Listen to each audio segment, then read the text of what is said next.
وبركاته. سبحان الله والحمد لله ولا إله إلا الله والله أكبر ولا حول ولا قوة إلا بالله. وصلى الله تعالى على سيدنا مولانا محمد خاتم النبيين سيد المرسلين شفيع المذنبين وعلى آله الطيبين وأصحابه المطهرين ومن اتبعهم أجمعين.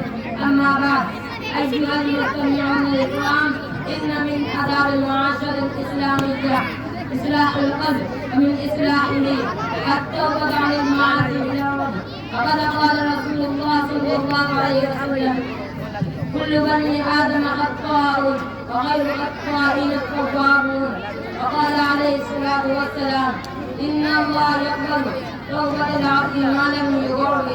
أعوذ بالله من الشيطان الرجيم. بسم الله الرحمن الرحيم. يا أيها الذين آمنوا توبوا إلى الله توبة نصوحا. أكتفي هذا القدر، وآخر دعوانا الحمد لله رب العالمين، والسلام عليكم ورحمة الله وبركاته.